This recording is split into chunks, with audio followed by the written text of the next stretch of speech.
Afrobeats Intelligence Podcast.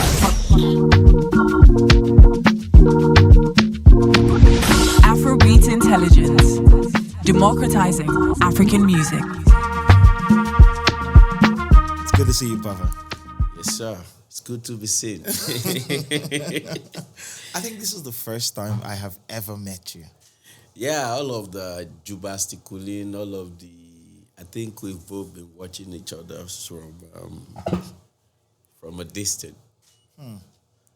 And from a distance, speaking from a distance feels like you have...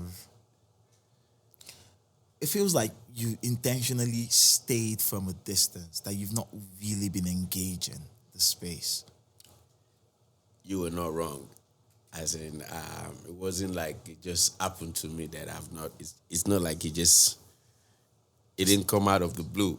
So you were correct. I mean, I took a deliberate effort at that. I specifically told myself, if you don't have anything to do proper marketing, present the music. I mean, it's some school of thought say it's good to just keep throwing the content out there. Eventually, it's all gonna Something matter. would stick. But then, I just feel like I come from that school of thought where if you want to do it, you should do it the best way you know how. Yeah. And you thought you didn't have the complete tools and the resources to do it at the best possible way at the highest level. That's right. And I told myself I was going to be quiet until I could do it like that. When people say these things, they always refer to money. Well, not really money alone. Sometimes, because before I decided to chill, I had a considerable amount of money to shoot videos, get this, but you can only do so much when you don't have the whole crew, the team. Oh, so your team wasn't set up. No team, nothing. It was just me. Sometimes I would call and be like, yo, my name is Ibrahim. I'm calling for General Pype and blah, blah, blah. And it's the craziest thing in the world. Yeah. Just to give an air of, having your stuff properly set up. Yeah, just to create that boundaries, okay, this is my brand. I'll even start talking to people like that, I need something excellent for my brand. We don't even know if we want to work with you, but just send us some blah, blah, blah, and let's check it out and see. So what that does is it gives you a healthy degree of distance between the back end of it and the front end. Yeah, just trying to still present it, because I know anywhere in the world, if you, the artist, you show up and you start representing yourself, there are some things they don't tell you. Yes, true. But if you're the manager, they'll be like, well, you're my guy. Yeah. That will work, that won't work. Okay. Yeah. I get you. Did anyone ever find out that this was you on the other end? Some of my fans, usually are not people that I have business with. Yeah. People that just want to be they just call randomly and be like, yo, can I blah, blah, blah with Pype? And I'll be like, okay, I'll get it across to him. I'll bring it to his attention. But right now, he's probably working on blah, blah, blah. But since you say you know him, I'll make sure you get this information. And be like, Pype, share I want one bass from you. Oh no! The things we have to do. So this time you're in the city. You've been recording. You're trying out new things. Even the way I was contacted from this interview, I was contacted by a public relations company that I really respect. And when they're like, General Pype is in town, do you want to speak to him? And I'm like, yeah, sure. Respect. Sure, of course I would want to speak to you. I respect the work that you have done. Respect. I respect your music. I respect the work that you've done and what it represents to. Thank you, sir. To people like me who came up from before a lot of these things started and found a way to transition themselves into this time when we're talking about globalization and different markets and charts and all of that. It's crazy. We already have charts now. Yes. It's the craziest thing. It used to be a dream. I'd be like, this is just a music scenario. This is not an industry. We can't track anybody's success. We can't do this. We can't do that. That's not, no incentives. Yes. But right now, there is a whole lot. You don't have to be on the billboard to make a living now. You can actually make money from streaming. True. You know, and some international companies are here now trying to like tap into the Jubasticolin. Yes. What do you call it? Jubasticolin. What does that mean? It's Pypenese. Oh, okay. So Pypenese is a language you speak. I just come up with some things, and usually those words, they mean everything. Okay, it can either be good or bad, depending. So Jubasticolin. Am I pronouncing it right? Jubasticolin. Jubasticolin is the permanent state of jubasticulation. As deep, bro. but in the way you've used it, I like to think of Jubasticolin as the sauce. Yeah. I mean, it's beginning to sound like a real word, because in Atlanta, there's this friend of ours that owns a club, and he's taking over, because before, back in the day when I would say something like that, people would be tempted to Google it and they just see it in my post. But these days, you can't even find it anywhere close to my name. It's just gone. It's got a whole life of its own. So the use of Jubasticolin is called Jubasticalization. Yes, sir. I'm learning so much. And so we just spoke about the past, and you're surprised that a lot of things are happening. In the past, before the advent of charts, before we started, rating our music based on some well detailed and transparent, sometimes not so transparent algorithm, how did you rate yourselves in the past before all of this explosion happened? How did you know you were popping in relation to the next person? Well, there's a whole lot of ways, but all of the ways, the metrics and stuff that you would use then, they were all flawed, because it is who knows who that gets on. If you're on a on a billboard on the street or something like that, they'll be like, you understand? Yeah. If those companies pay you, that means they have already booked you for shows for like the next 2 years. Yeah. Like if it's like a company, I don't want to mention any name, but there was this telecommunication company. Yes. Then once they pick you, the next 2 years, you're touring for the next 2 years. So you are there, whether you like it or not. Yes. You are there. So that's like the way we measured then. And it used to hurt so badly, because there were so many guys and girls and ladies and that were wickedly hot, but they didn't get that level of attention. And because of the lack of those kind of attention, we just put them in a corner of like those who were still trying, struggling musicians. That's when you'd hear words like underrated. Next discovery. That's really all those things. They just give you consolation prize, make yourself be think. Was it? So it was harder then. That's what it was said. Harder, man. If you don't sell records, you can't sell, because Alaba, you even go pay Alaba to pirate you. You go and meet Alaba and be like, hey, Joe, pirate me. Just, you pay. You would beg them to pirate the record that you have made. What is begging? Begging is even... And you'd even pay them to even harm begging is business. Underrated, because you are there now with your bags of money that you've gone to also. And tell them that you need your song to be distributed nationwide, and these guys are going to sell it. But you are actually... I don't know what you say that. So you were giving... I don't know. Are you selling it? No, you were giving them... It was barter. It was some form of crude barter back end, but you were giving them some money and to... With the resources. Yes, so you're giving them some money to use their distribution network to help your distribution. No distribution for you because no the distribution distribution of your brand, your name, your song. Even. And once you get that brand and name recognition, you can go for shows. Yes. But then it's not a very sustainable model. That's why it crashed. Yes. It's still like a different name because when you think about the American music industry, they'll be like, oh, we don't do no more riba, no backhand money, no. The money just got bigger and it's too big for you to even mention. Yeah. So the companies are the one now that will buy out slots. True. So it's still happening in a way. Yeah, that's what global companies call your marketing budget. Benny, marketing, I ain't dropping any song. Yeah.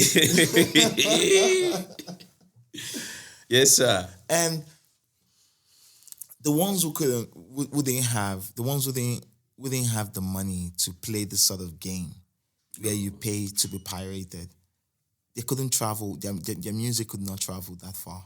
That is just like 1 out of 500 that makes it out of that category. Just like Lil Nas X. Yeah. So people be like, it's just one guy that was living with his auntie in Georgia. Yeah. He bought a beat for YouTube and blah, blah, blah. It blew. Go use that same model. And if you say the model works for everybody, but you have to have marketing. Yeah. No matter what, even if you have to turn to a ghostwriter for some people or whatever, do whatever you need to do.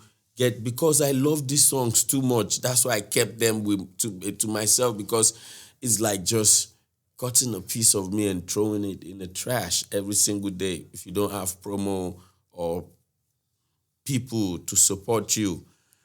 You would just simply be throwing like good content. And you'll be frustrated and you'll be spending the love of those around you so much because those are the guys that you test. Then you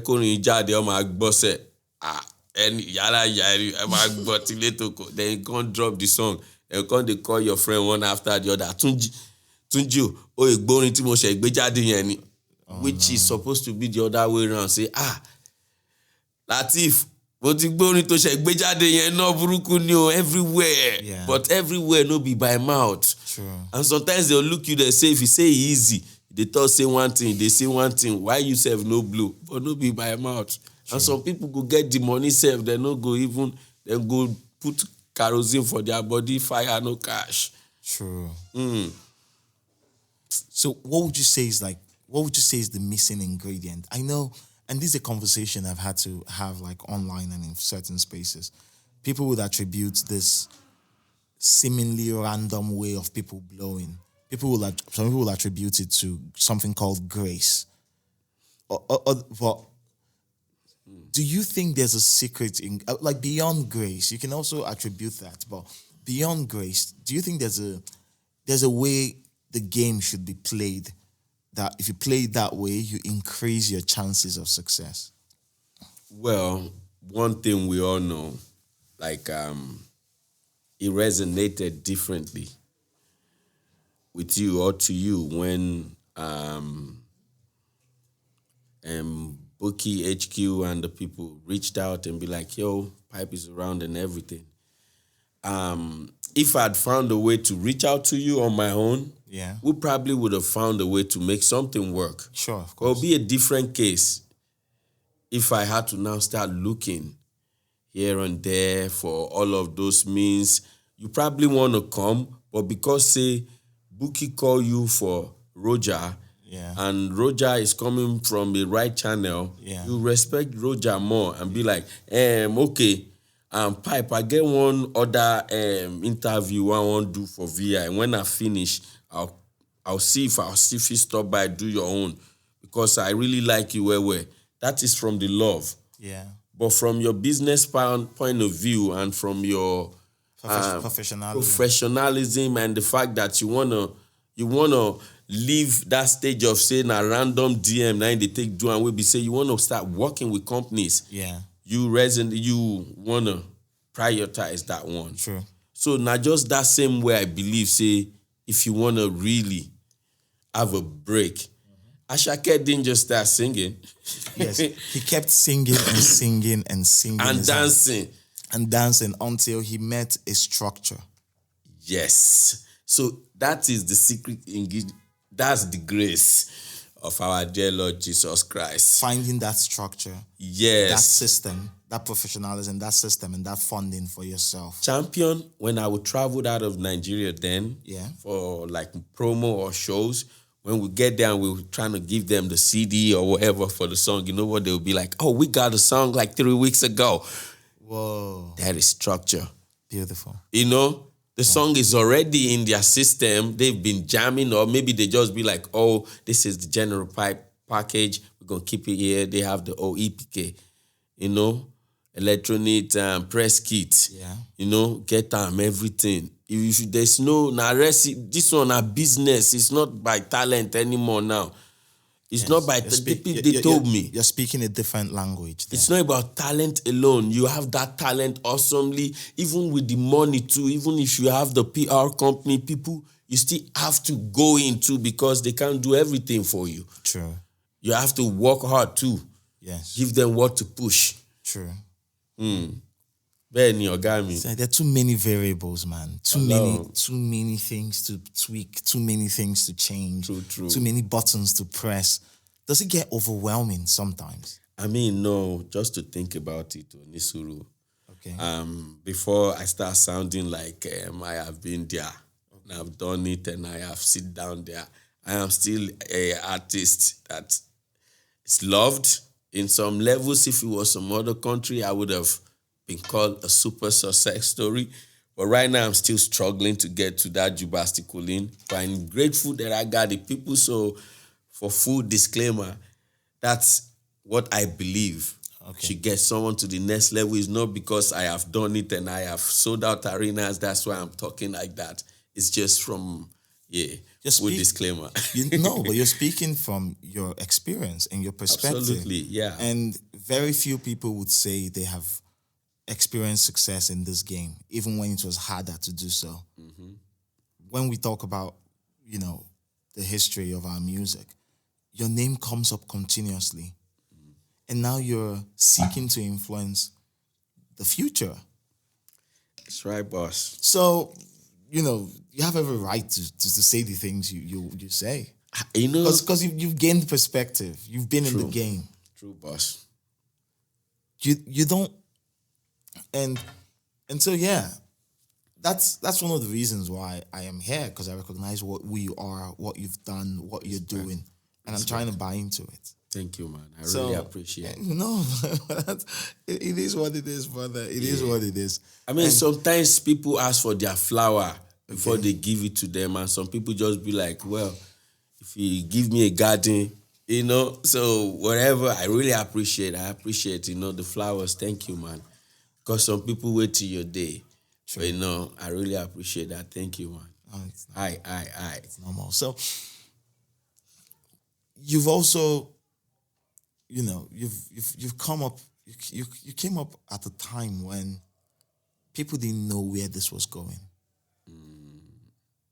So when we talk about like the explosion of Afrobeats now, and we talk about how different people have contributed to this, I've been around long enough, like 10 years ago, 11 years ago, when you speak to these stars, they just one chop. Everybody been just one job. True. All of us, people were in it because they had to move away from poverty. And this was what they were good at. Mm-hmm. That was all the only key. Yeah, that was all they had. And so, even though if you draw the narrative, you see, okay, this happened, moved us forward. This happened, moved us forward. This happened, moved us forward. But when you speak to those people at that time, when they were doing this great acts, it was just they wanted to eat, and that's how we just did it, and it's just what we must do. And people picked different persona. I'm like that guy that they just be like, who be that crazy guy? That guy not crazy. What is it?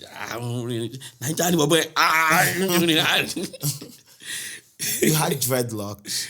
Uh-huh. You were heavily influenced by the Caribbean, Jamaica. Mm-hmm. You were a Rastafarian. In a way, I wouldn't go that far. Okay, but you were heavily influenced by that culture. Their culture and their philosophy, way of life and stuff. How did you discover that? Well, I mean, I grew up in like a ganja joint. Like For a ganja joint, that means a place where people gather and smoke marijuana and sell marijuana. Yeah, I grew up in the hood there where you see the kind of music they play is like rebel music, guys. That Nigeria. So I told somebody in America that you guys think you need psychologists. If you need business, you need to start a business in Nigeria. Every Nigerian needs a therapist because you have gone through hell. You understand? It's just like, hey, Jesus Christ. So all of that time, it's only music of struggle that these people recognize. We hear Fela Kuti. After Fela Kuti, we hear Lucky Dube, Bob Marley, and some reggae music that Coco T and the rest. Yes. And I remember that they always call out the powers that be. This is good cognac. Cheers, brother. Yeah, no, I don't want to cheers with the empty glass. Okay, for something. Yes, sir. Cheers, brother. Respect. Good to see you. I'm enjoying this so much. Yeah. Same here, King. So, now, yeah, you were saying? reggae music, Fela, even Wasiu Ayinde Marshal, it got one time that Kwamwan was totally political. He gets so mad at the way the whole system is being run here. He sings about it on, we invite him over to weddings and he will be singing about politics and stuff like that. They really touched me in a different kind of way. And I know that those reggae guys, they don't even care. They just talk truth to power. Yeah. So that really made me love it.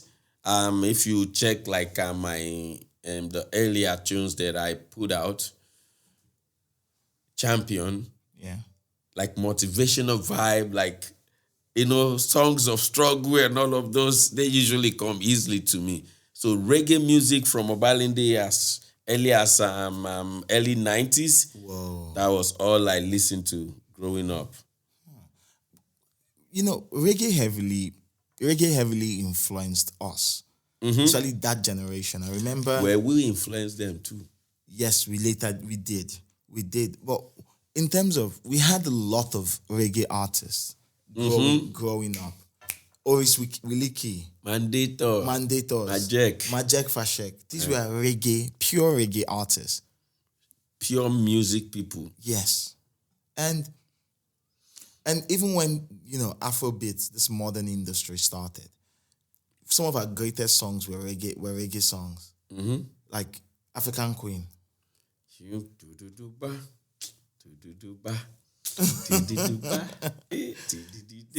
love that song. Phase Need Somebody.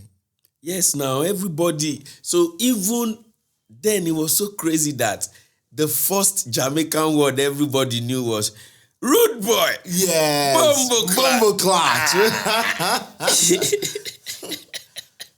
So everyone will put that thing in their song. Bad man.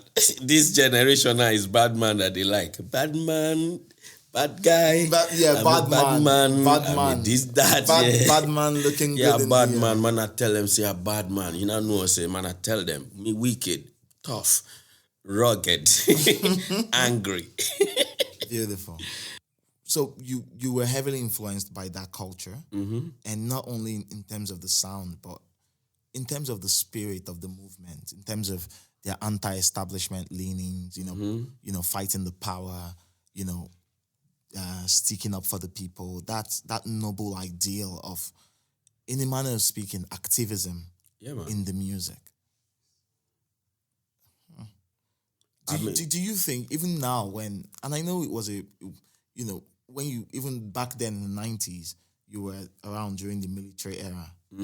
So you saw how it was for a lot of us. You saw how human rights were abused and all. I was in the front row seat. I lived in Obalinde. Exactly. So you saw all these things. now that the world isn't exactly like that, sure, we still have structural problems. We still have political problems via our democratic system now. But people are generally freer. You can say that. People generally have access to like information. Now, people, this is one of the few countries where a lot of things are not going right, and we have access to information, and we can say whatever we want. Yes. Until we say what we are not supposed to say. What because they, I remember what when they say we shouldn't say. Yeah, I remember when Twitter was shut down. Yeah. So all of those ones. Now just the way, but I still love them. Okay. I still love them because the politicians are scared of the musicians now. They don't want you to put them on your front row if you do that, because that's the only industry that represents the entertainment. Yes. That's including the sports too. Even if they are not getting so many trophies these days, but they still rep. And these are like the only way we've been showing Nigeria in the best light. Yes, in the best possible light. Yeah, so it's not, you can't say anything about the politics or any structural changes that we've seen. You understand? Yeah. But through music and entertainment, they don't want to mess with the people. That's why they make it look like a perceived kind of freedom until you go past where you're not supposed to be at. Sure. And then you also got your name from an offshoot of this conversation. I think your mentor and manager, Ayorotimi, gave you the moniker Pype. And my baba be that. Yes, which means prolific youth, positive entertainer. Benny. Yes. It took me a minute to agree. Do you know, something just got to me. Go for it. And this is not me seeking controversy. This just brought a memory for a song I really loved. Okay, go on. So I was, Son of Mercy, the project by Davido, had this lead single, Bagbe. Bagbe rather. And, people say it was a record from you. There was a version of you. Oh, blah, blah, blah. God, Also, this guy. Yeah, but in the song, I listened, that's one of my best Davido projects. So I can sing the entire project word for word. I can sing everything. Like, it's one of my best projects. I still play it to this day. And there was a part of that lyric where it was like, prolific youth. Oh boy. I just saw this now. So now let me say, prolific youth, positive entertainer. The problem we have in the Nigerian music industry is that we've always been looking at having creative contributions from other people. If you get creative contribution from other people, it makes you less of an artist. Yeah. And that's a very, very, very backward way to look at it, because Michael Jackson. People wrote for each other. All the greatest songs in this world were created by group effort. It was a collaborative work. Yeah, until we start seeing it like that, we will be taking away food from the table of some prolific writers that are just there. They don't even want anything to do with the spotlight. They just want to be dishing it out. And they want to make a name for themselves too. Yes. So if you remove that veil or the stigmatism that you put to it and be like, ghostwriter, waiting. You are so. Initially, I think I perpetrated the same thing because I went out of my way to deny. Because you had to be a stand-up guy. Yeah, but then that's me contributing to the forces that I've been fighting all my life against. But if you were now, would you do things differently?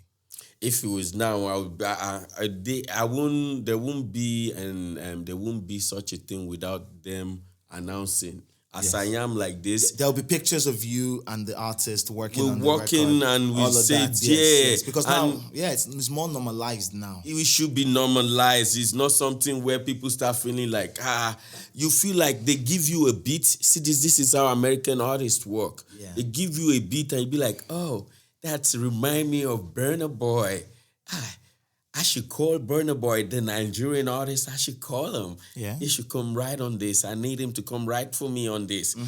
What them akpera they call themselves, and you go in there, you write for Beyonce, you write for everybody. You collect your publishing. You collect your publishing, and people, they live. This is people's livelihood. Yes. That's how people, that's people's 9 to 5. They wake up in the morning, write music for superstars until they sleep.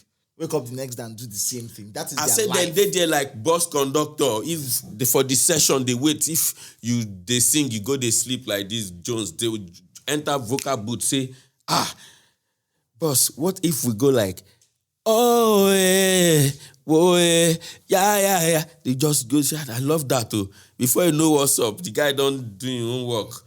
Unless say na Nigeria, they'll say na in friend now. They no go give him credit. That's Bro, yes, the guy they collect. Yes, for doing that in it. Yes. Unless the guy no use that melody.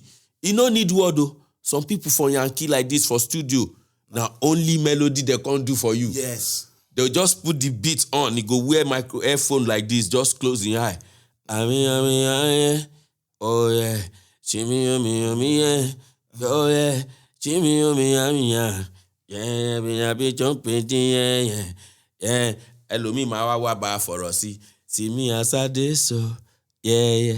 Ṣẹpẹ́ don dey blow, yeah. NSC we dey chilling, yeah. Joey Akan in the building, yeah. They don't, that melody when bring, you use am, Yes. you buy am. Yes. Till him die, in children die, then go they collect. No be say you go come say because now your friend now, say now your friend give you idea. You can't collect in glory, join your own. Yes. So yes, I wrote every word for word, note for note, and to the extent. You understand? I'm proud of it. I love to say that. Yes. It's something that I'm happy to say. It's not something that I should be ashamed of doing or ever being a part of. Yeah, whoever is a member, whoever is or was a part of that and is not proud of that person, that then be the highest hypocrite. True. Because whatever make you fall in love with that mean you love it. Yeah. And you should appreciate the source. Yeah, true. I see a lot of great works now, like within the space. Because one of the things with modernization and globalization and improvement in our standard operating procedures and practices is that the word camp, writer's camp, has become one of the things that's being used sparingly within this game now. In Nigeria, right? Yes. So it started like almost 2 years ago or less. Yes, I know, but now it's normal. That's what I'm saying. I love it. It's normal now. Maybe there's the public, they're yet to catch up, but they're slowly being educated. But within the game now, it's normal to hold a camp where you invite everybody to come create records for you and with you. Yes. I only saw that this January. For real? I can't say where. But you were in a camp? I came in, I did my own camp too. Oh, beautiful. And I've been doing it for the past 8 years. Every summer in 1004, I'll have like 4 producers in the apartment. Dr. Frabs, there'll be all the producers just be there. This guy will mess me up overnight. That one will be like, Pype, moti shemi. Next day, it was like a competition. So when I came back January, I came back with that mindset. I called this producer, I called that, I got an apartment, and I started recording. That's when I did all the songs that we're putting out now. Beautiful. So when I now found out that some guys were camped at Echo Hotel, I went there, and what I saw,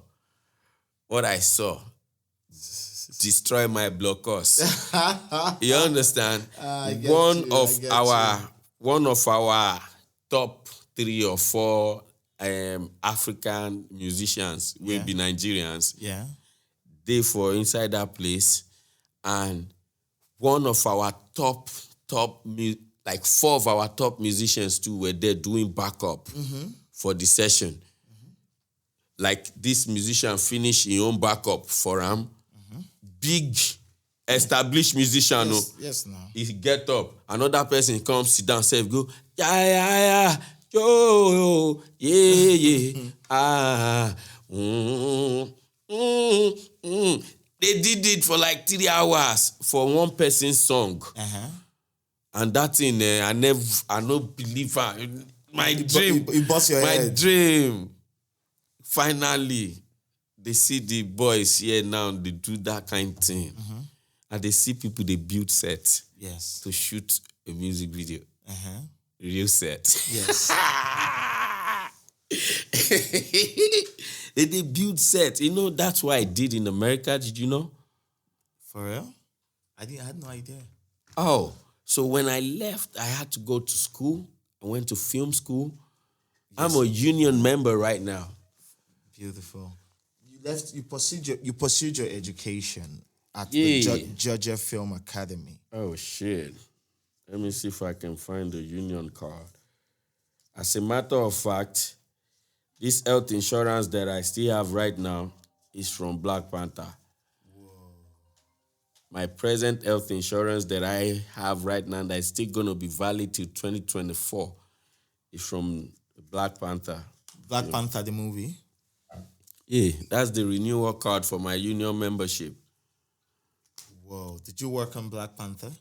Black Panther, Samaritan, Young Rock, Step Up, Non-Stop, Guardian of the Galaxy. You worked on Guardian of the Galaxy? We're building, that's the reason I ran off. They called me again and said, we're going to build the next one and we're going to build it for 3 years non-stop. And I started thinking to myself, like, fuck, 3 years? We stuck building sets here again for 3 years.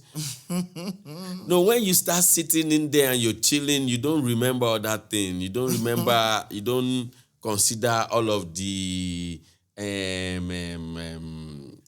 aspect that you won't remember all the other aspects. So I got to a point where I started talking about music like my previous life. You know, when I'll be on set and they'll be like, hey, you sound really good. Like I'm just singing about while I was walking. They say, you sound really good. And I'll be like, oh, I used to sing. So that was real? My life some lives ago. So in your new iteration of, I think I just shared it on Twitter. I'm looking at the reactions. What? Like I just mentioned, the General Pype was a set designer on Black Panther, Samaritan and Guardians of the Galaxy. We built everything from, we built river, we built spaceship. Whoa. I have pictures, receipts. You understand? Like the Wakanda, the old Wakanda, the everything from beginning to end. When I saw the trailer, I was crying. Aww. When I saw the trailer of the new Black Panther, tears was just rolling down. You know? And I think it was on that set that I started feeling like, look at all of this ish that we built, you know, dedication. 12 hours a day. 12 hours a day. Every single day you wake up in the morning, you get there, you see the A-lister of the A-listers of actors and directors. Everybody are already there. At 7 a.m. in the morning. 7. 5:30, everybody, if you want to eat, you get to work around 5:30. Everything starts rolling at 6. Whoa. All the wheels, like, it doesn't stop till the movie is over. It's not like they start feeling like, now we have... No. We create tsunami. The tsunami will control the water and take the water to a place that it will go back to. Imagine in the movie, did you see the trailer? Did you see those tsunamis? Yes, I saw those that. Tsunamis, we unleashed it more than 700 times. For real? It wasn't film trickle. Yeah. It was like almost like a 1 million liter tank of water.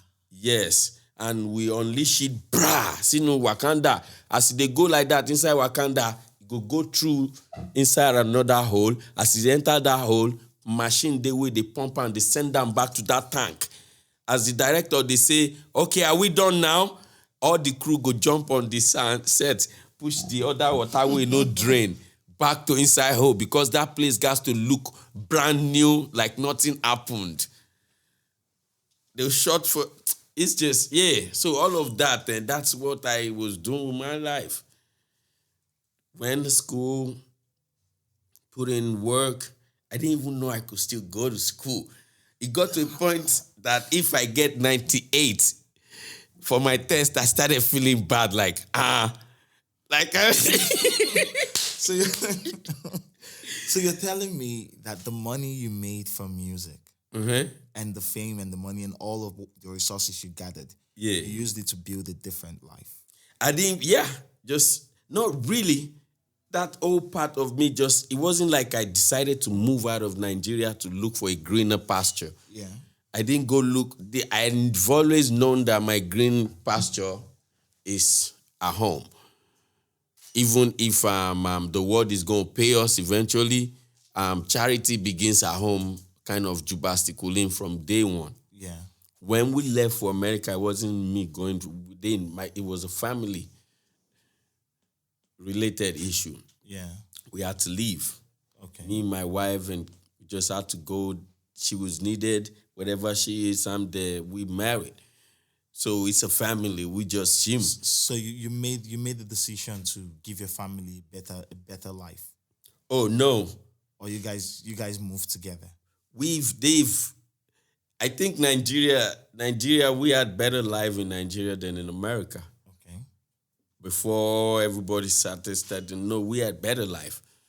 But she's from there. She's American. Oh. My wife is American. And she needed to go back home. Family-related issue. We are all needed.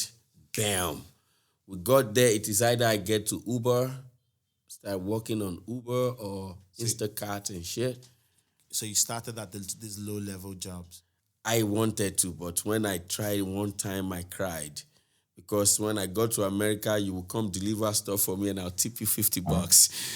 That was me. Tip you 20, 30, $40 and I'll go out and work for a whole day and I'll make $40.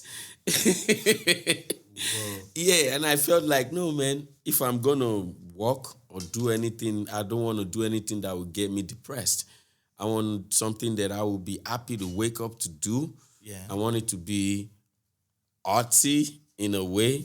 You understand? I want to be still I still want to be grounded in my my core discipline will be arts, creativity, and stuff. And that's it. I thought I was going to be a director, but I didn't know there were layers. Yeah, go on. So you was that when you now went to the Georgia Film Academy? Yes, got in there. Did you have to write an exam to go in, or you applied? I just applied. They asked me to bring I brought my WAEC audio with it. I brought because I didn't go to university. All I knew was music. I finished high school. Did you also tell them that you were a successful artist? Who cares about your artistness? Nobody cares about that one. Are you going to put down your plate? As work experience. No, no, you don't even need, you want to come and learn. If you know everything, we don't get experience, why are you here?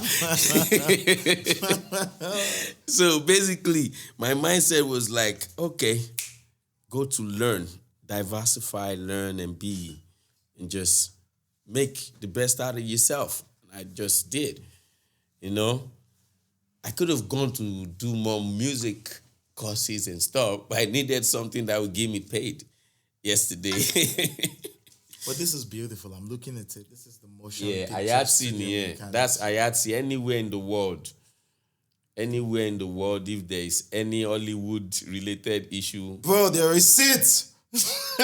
Yeah. This is beautiful. Mm-hmm. Well done.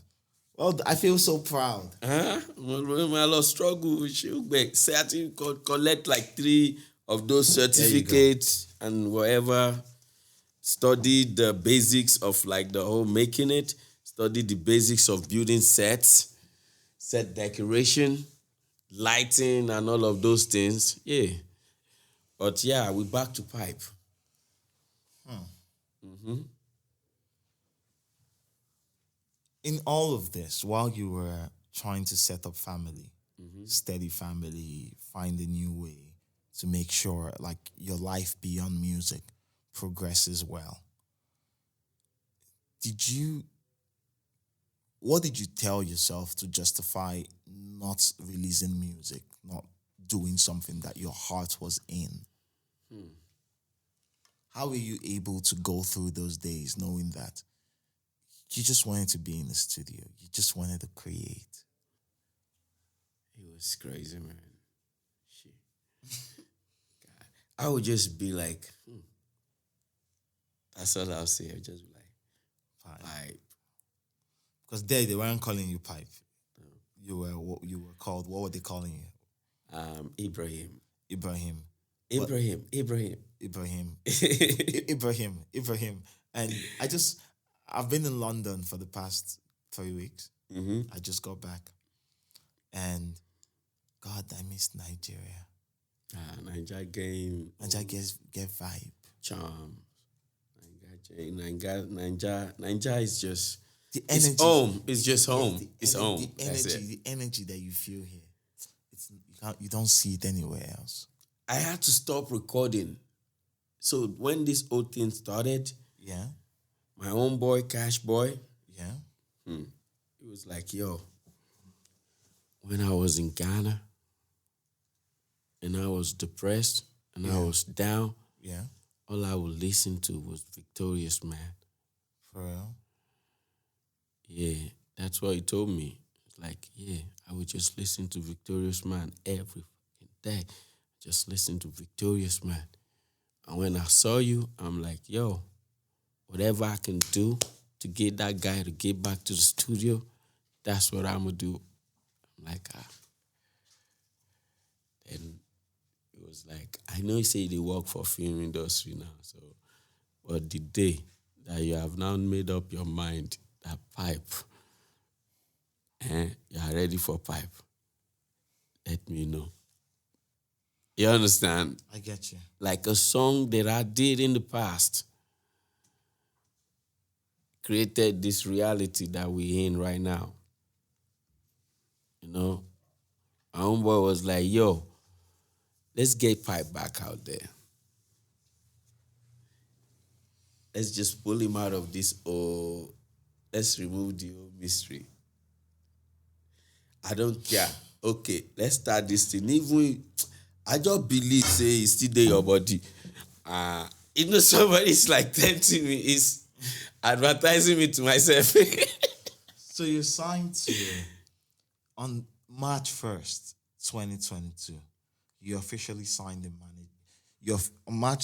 on March 1st, 2022, you officially signed the management deal with international distribution company, Cashboy Records. Yes, sir. Which was founded in Accra and, Ghana by Morgan Cashboy in 2009. Mm-hmm.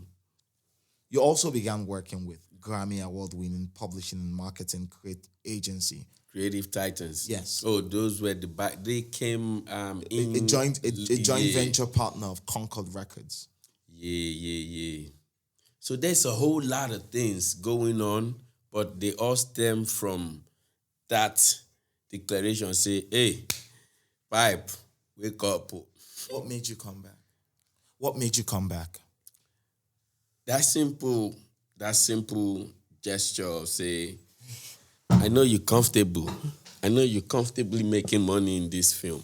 But Pype, whenever you want to grab that mic again, it's just like, like an armed robber. When the guy don't give up to the rob, then the own boy come say, well, I know you still got it, but whenever you feel like you want to pick up them tools, just give me a call. And when you heard those words, how did you feel? I felt like,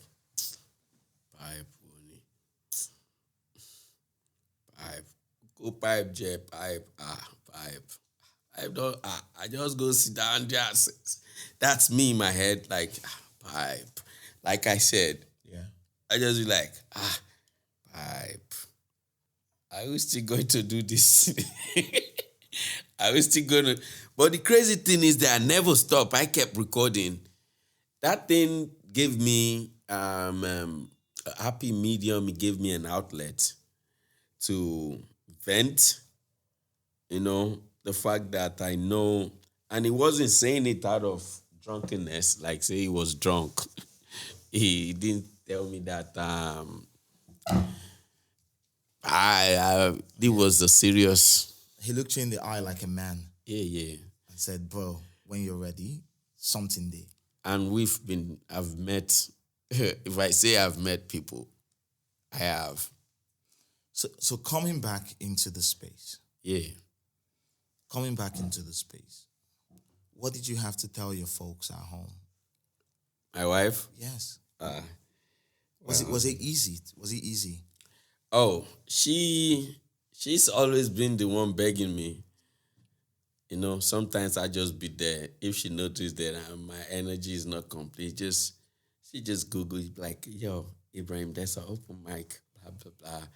If you just feel like him, blah, blah, blah.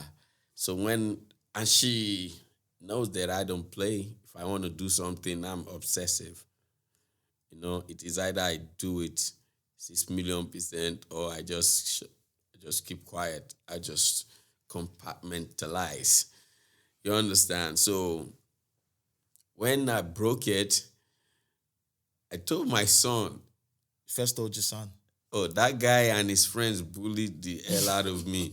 You know, he had this Mexican Latino young kids that they grew up together in the neighborhood. And they would listen to my songs. And always they would pick on me and be like, Mr. Abraham, when are you going to do another song? We love your music, blah, blah, blah. So those kids moved away to another neighborhood and we were invited for their birthday. We got there. This was like a year or so before we even started getting General Pype back on this whole Jubasticolin. So the girls, we got there and I was like, hey, happy birthday, Valentina, and blah, blah, blah. And they were like, hi, Mr. Ibrahim. So what about the music? You know what my silly son did? It looked at me, was like, yeah, daddy, what about music? See, they make these children different these days. Yeah, waiting concern us with our daddy business that time. Sometimes, God, we know waiting our daddy, they do things. We are like 15. We don't know, say, daddy, we are businessman. Then, waiting concern them and even they talk to their business with you, sir. Yes, you don't even get deep with me. So those guys, they always come at me.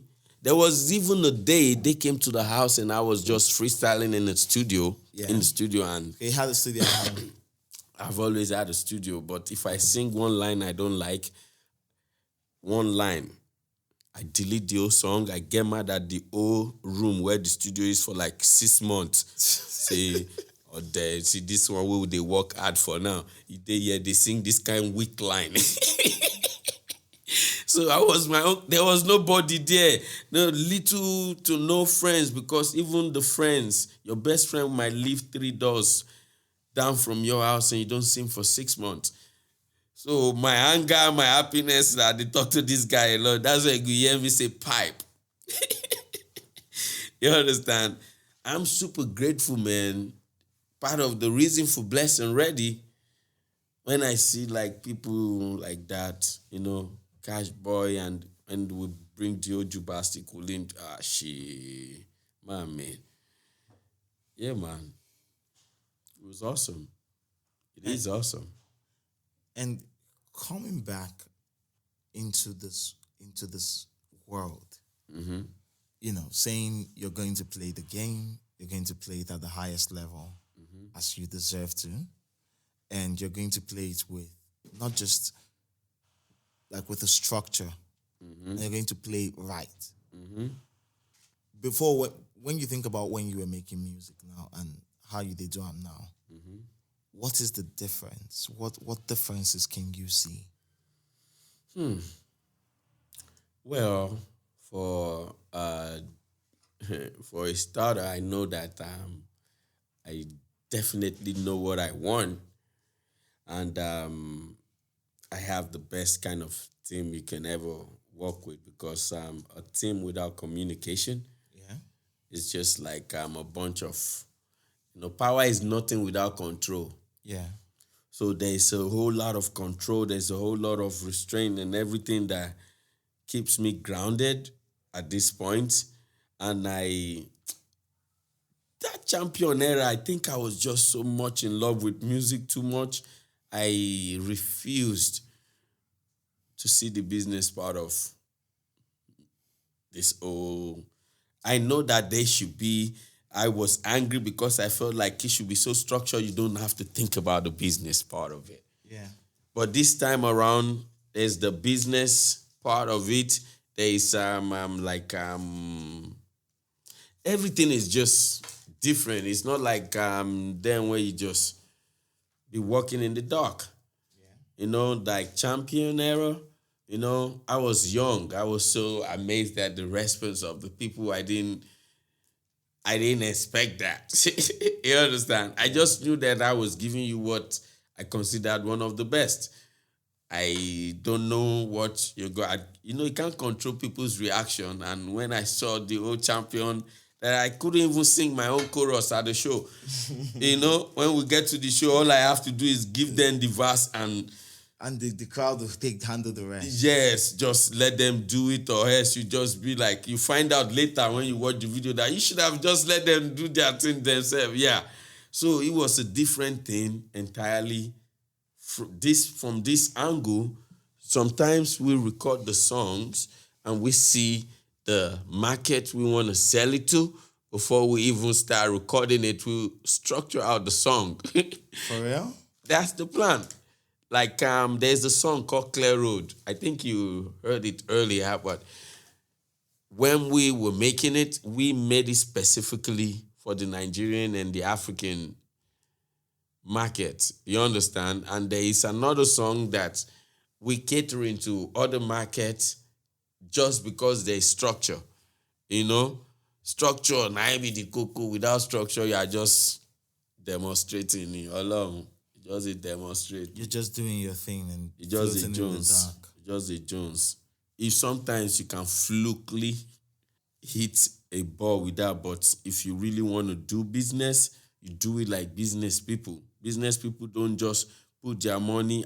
Business is a risk, but they find a way to minimize the risk by planning and mitigating or foreseeing some 2 years in advance. Fuckery will go stop your business. That's it. And do you feel better compared to when you left?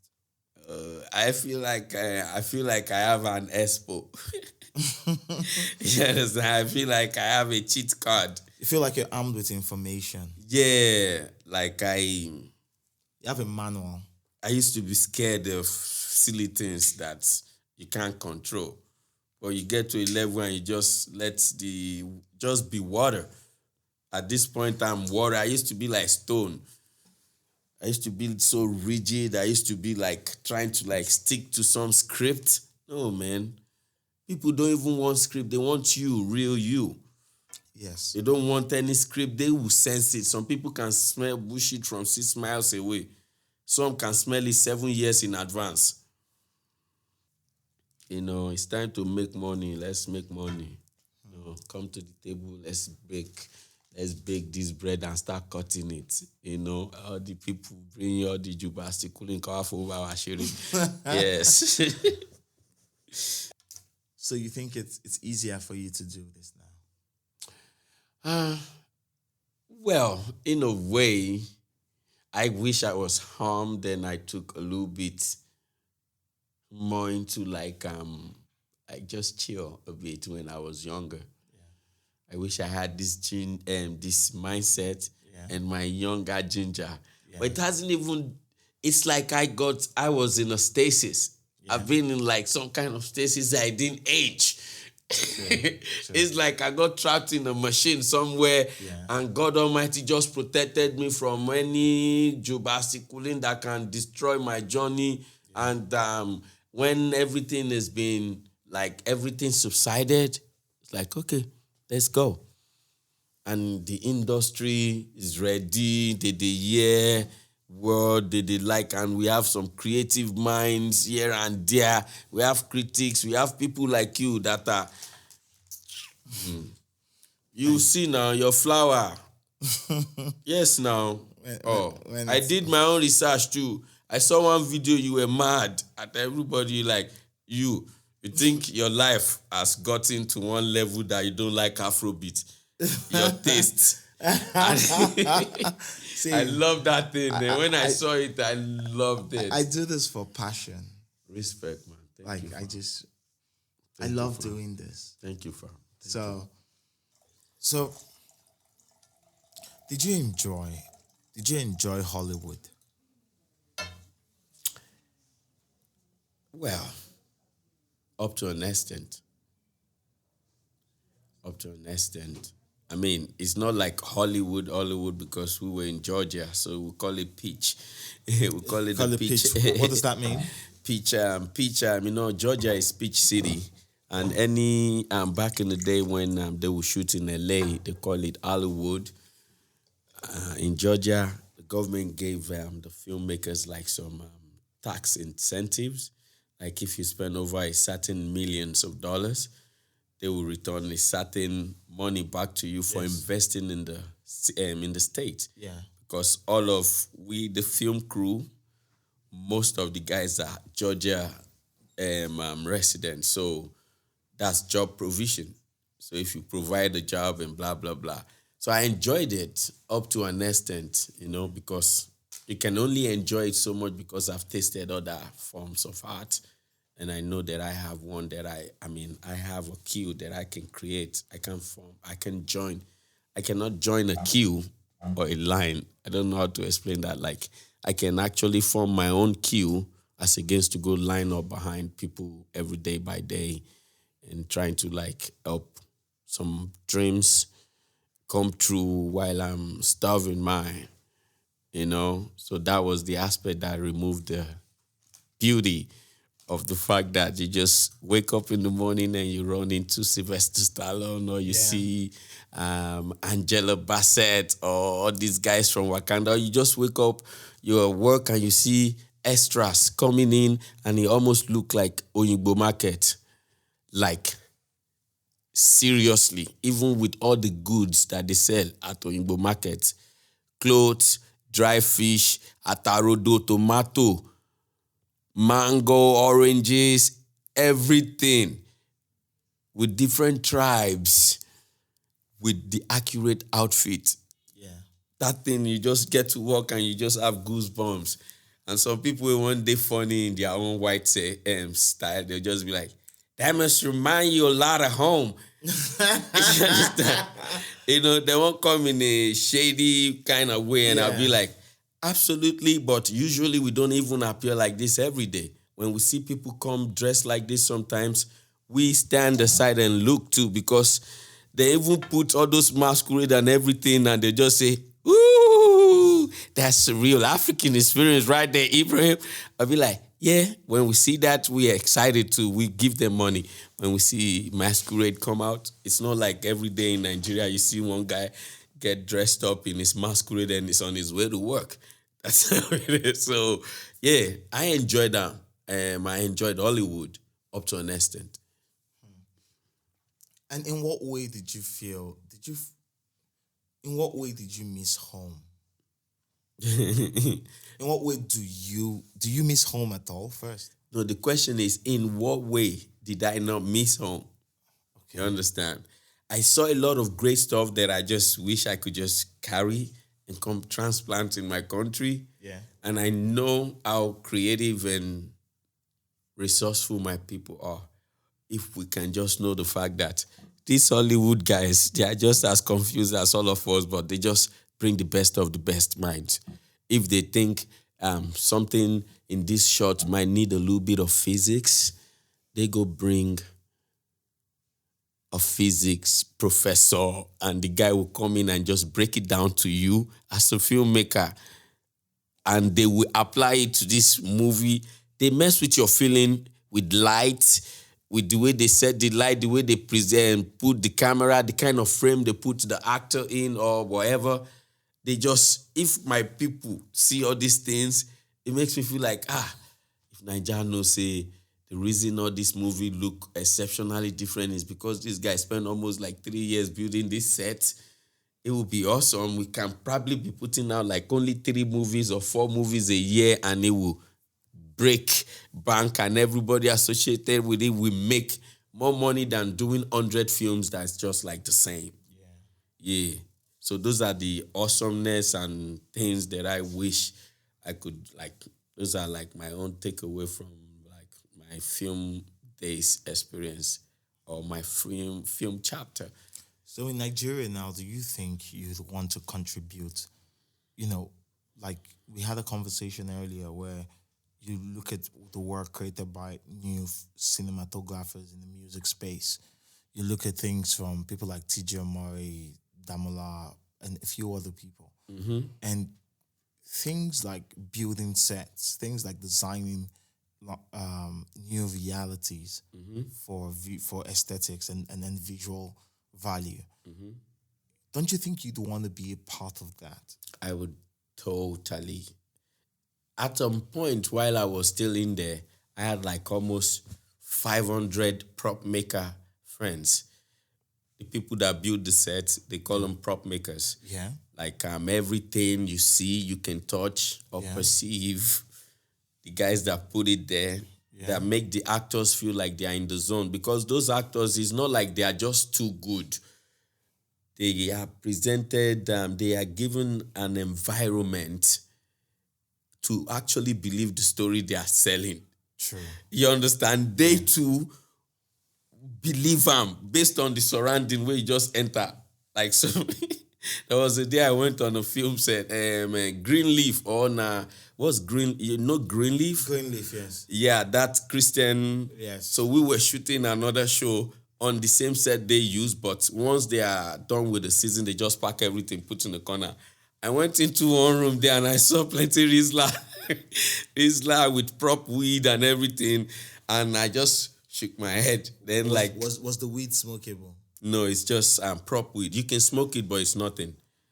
It's even lesser than the one you get at a gas station in America. So it's just like there's a prop shop where they sell fake cocaine, fake blood, fake gun, fake dinner set where you go see where it be like saying kings and queens, all those beautiful ones.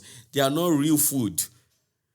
Even the real food that comes on film set, they now bring like coloring to make it enticing for the camera. So they'll pour color on it.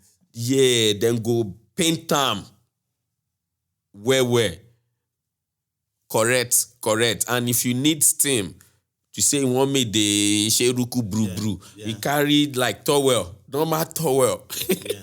Where would they take? Yeah, soak them inside hot water, squeeze them out, put them there for that shot. That's all.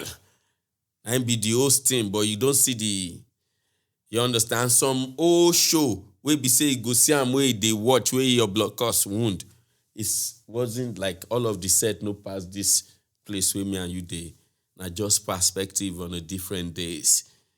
And because say they build the set, there's nothing hindering their creativity. It's a room literally without a roof.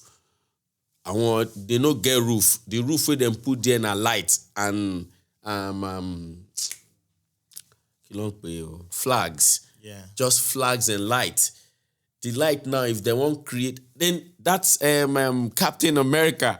That day when he nearly came out, everybody was like, what will show you now? We see remember when the video, yes. It was all in, we go build any city, go build any time, and not just say the time alone. Everything that happens, you see if you watch a period piece, American period piece, from the outfit of every human being we go see, to the railings on the road, even the water hydrant. We had to stop a whole shoot one time to replace a water hydrant. Person just look and say, oh, those are from the 2000s. The one from the 70s have a certain jaggedness and finish, blah, blah. They had to stop the old shot, scrap the old thing with that fire hydrant day. Then remove that fire hydrant, come put the one away from that time. And when would they shoot location? Like this Black Panther? That location where you see giant water. we dug and dug, like almost like 15 to 20 feet inside hard concrete for car park, for location. We pack all the sand out, cement them, paint them up, seal them, tie them, put water. Then machines, they way they clean the water every single day, where they keep them at a certain temperature. You understand? The grass, we plant the grass down. The grass, then plant on top plastic, on top Paco. Don't knock them, they're professionals. That's all they do. The greens guy, all the bush we go see, now then go bring and come. Now then go tell you the kind of plant we be say you go find at a certain region and it has to be correct. Yes. If anybody make mistake, they make world news, just like Game of Thrones, when that guy accidentally put Starbucks. Yeah. I get you. Yeah. Hold on. What's the difference between, how wide is the difference between what you people create and what finally makes the final copy of the movie? I mean, does it look so different from when you see it in real life? I mean, it just feels so good. You just think about, it's the difference, because sometimes we compensate ourselves and console ourselves by saying, I want any effect you are ni. Timba Niru effect. No. That set that we spent all those years, like even the spaceship, they could have just done something else, but we actually build it. Like, I will show you pictures. I know say if you get in trouble if you publish in a way. No, we can't publish those. But if you see these pictures, wood, paint, just and when your last one with ordinary, and the only thing that you just see that the difference, the huge difference is just the perspective. Yeah. Where they just say, now that thing be this, so, and the perspective, that's the perspective for us. They've ruined movies for me forever. Yeah. As in going to film school there, ruined movies for me forever because I don't just watch again now. Yeah. I'm just taking in, I see Eric. And they see my friends walk there. Like guys say, oh shit, this not the thing where Eric do for inside Red Notice. You understand? Watch all those stuff. So the difference is not super. Now just tiny details. You know, just like when you see them like the Planet of Apes, you'd be like, how were they able to animate apes? But now actual human beings, where stuff where they demonstrate like that, they just put the skin on them. But all those, I am fighting for the people of the ape kingdom. In your loan, so perspective one, now you can't look the mouth of an animal where they articulate words. That's where we get baffled. They think about it, they think about the outrageous aspect of it, and they bring it out. Say, okay, deal with it, people. So that's the difference between the building the set and watching the final product. You understand? Like Samaritan, I was watching it the other day. Yeah. And I was just like so amazed. We built like a whole community. Yeah. Like projects. Whoa. Those big building. Yes. But the whole of the body na form with orishirishi. And if you see them, na solid brick they look at. But I dey see places where I fall. I dey see rooms where I dey go take my pump break when I want to smoke. When we all on break and everybody enter car, everybody go break time. I get my Niger jollof inside my little commissary corner I set up for myself. Skin up a very nice one, sit down there. Just dey observe the whole set. As we dey go break, some people they come on to work, to finalize on the aesthetic of what we've been doing. You know, I love movies like featured film dance shows, like series. LAT Phoebe, 6 weeks, build one set. Then the director come and say, no, we're not doing that. And break it down. We're doing Joey Akan's apartment today, and we don't know if that guy is gonna come back. I think he got shot last episode. Person where they build us for, they just kill him yesterday for the show. You understand? So all of that one I hate them. But for movies, it is set like 2 years, 4 years before we even get on it. They don't know the location, they don't know the vendors, they know the product placement as a whole department. It's not like say they just come say, yeah, my friend, they shoot movies, say make I go put my... No, they've been pitching like 2 years in advance. We're shooting this movie. It's futuristic. We might want to use some Apple proprietary products. What do you think about it? Okay, what can we do to help? And I believe, say, back to your question earlier, how can we help or how can we bring this into this industry here? Everybody, they look at this place now. We no need to go back. Could they do all that same inside solid stone building houses to shoot a movie? You understand? Yeah. You can build the whole community where we say the whole solid building where they there now one. Yeah. And you have 20 buildings. The whole of the domot from the first house to like the 20th one. Now just Asabari, now only the front. If you open the door, there's nothing behind it. You understand? Yeah. You see like a whole kitchen like this, say person, they argue with your husband, you just go inside kitchen.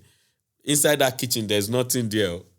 And that kitchen where you see them enter, where you can see real kitchen, it might not even be in the same country. I swear.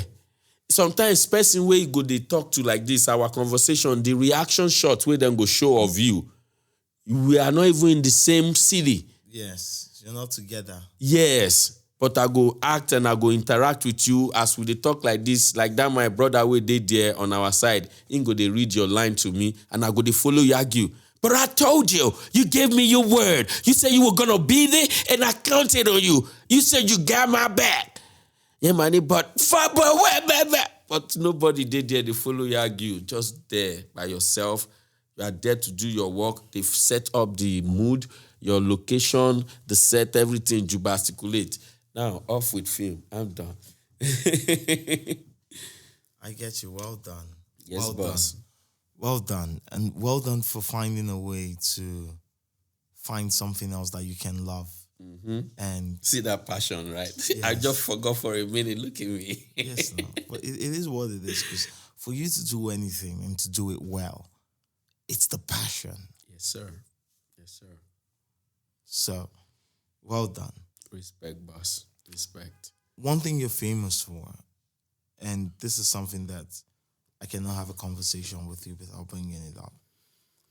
It's your single Champion. We've touched like various aspects of it, but 2009, you teamed up with Patrick Password Matthias, and you created Champion. Mm-hmm.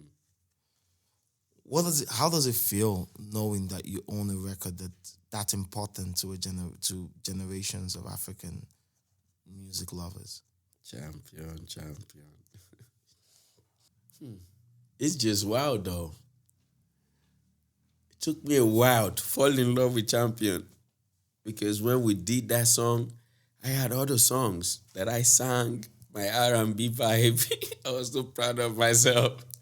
And I would hate any of my friends that would choose Champion over those. Be like, Morisha.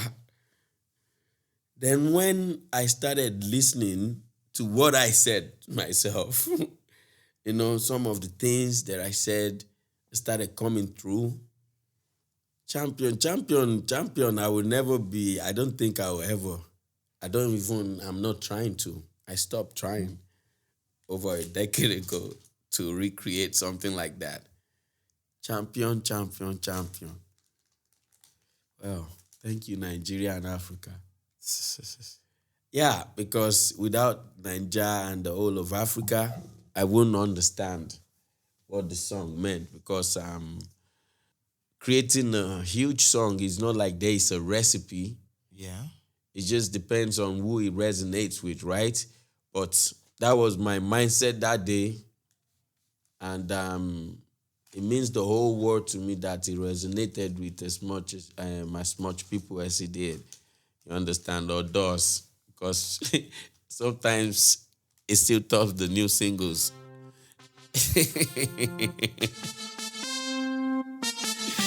Yeah. You crazy.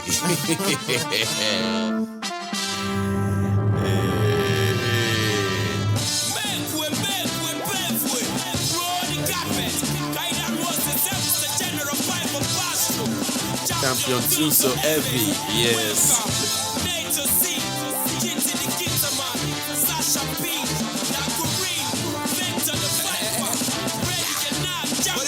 I love this guy so much. I miss him so much. The Green. I miss him. Obama, Emily Barako Green. Igoro Street, Ebele Faile Way. The mini champion, Kerokoro Biscop. Sheruba won't be liar. Prince be talking like a sound like ho. Yeah, Vector, we go way back. St. Gregory's College. My silence brag loud.